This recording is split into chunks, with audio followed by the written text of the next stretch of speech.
The new beauty boom. Over 56 million Americans suffer from some form of hair loss, and approximately 40% of those are women. It's a problem that affects confidence and self-esteem. But now a new treatment may hold promise in helping men and women regrow their own hair. ABC's Mara Schiavocampo has the details. Move over, hair club for men.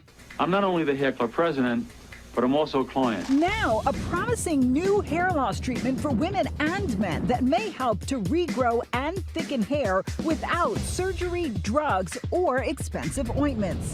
Just look at these before and afters. Doctors who use it say the secret is something you already have: platelets in your blood.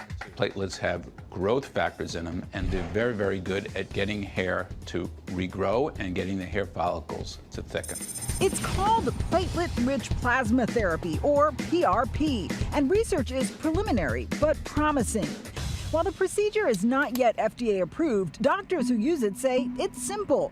Blood is drawn, the plasma separated in a machine, and platelets from the patient's own blood injected directly into the scalp, saying that they contain growth factors that stimulate the regrowth and thickening of hair follicles. Regina Mittler used PRP for her thinning hair. I've always had fine hair, and I've always wanted fuller volume. She says that just weeks after her first treatment, she noticed a difference. And here she is after 5 treatments. I feel the hair coming in, I feel the thickness. I love the results. At just 22 years old, Joseph Catanise's hair started thinning. He tried every over-the-counter product available. Over time, it just got worse and worse, and I didn't know what else to do. He's had 5 procedures now, and he's gained more than just a head of hair. It gave me my confidence back. It helped me to, it helped me to want to go out again. I don't have to wear a hat, and it definitely boosted up my confidence. Some studies suggest that while the results look good, they may not be long-lasting. Still, the procedure is giving hope to millions with thinning hair. For Good Morning America, Mara Schiavocampo, ABC News, New Jersey. Let's talk to Dr. Jen Ashton about this. Those before and after photos, pretty remarkable. Yeah. What do you say to people who are dealing with this? First of all, this is incredibly upsetting, so that we really need to be empathetic to them. The other thing is, I say be patient, and let me show you why. It has to do with the science between the life cycle of a hair follicle. Think of 3 stages. First one is anagen. This is really the active phase. 90% of our hair is in this phase. This is when it's growing. This phase lasts for about 2 to 6 years. Next phase is the catagen phase. This is transition, lasts a couple of weeks. A minority of your hair follicles are in this stage. And then the final phase, telogen phase, this is the resting phase, and this can last up to 6 weeks. So you can see with this timeline, if you start a therapy today, you might not see result for a couple of months. So you do have to be patient. So what does it mean that this PRP is not FDA approved?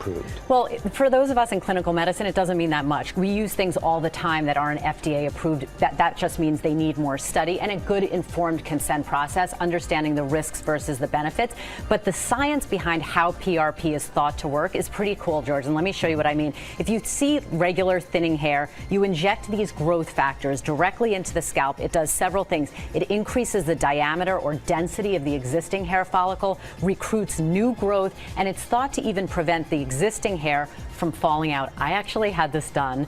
You're going to see my before and after pictures. I had about 3 hairs on my head on the left. After 4 treatments, each a month apart, I had a really significant result. But again, it's not for everyone. So it's not going to work for patients who have scarring on their scalp. It's great for male pattern baldness or traction alopecia for people who have had extensions in, and it's being actively studied. So if this doesn't work for you, what does work? A lot of things you can do and things that you can take. In terms of things you can take, minoxidil over the counter definitely works. The prescription drug finasteride, especially for men, works also. And then every dermatologist is going to suggest the vitamin B biotin. That can help too. And then what you can do, rest your hair. Don't overprocess, don't overcolor. If there's a medical cause, treat that underlying medical cause. That's key. But this is exciting research.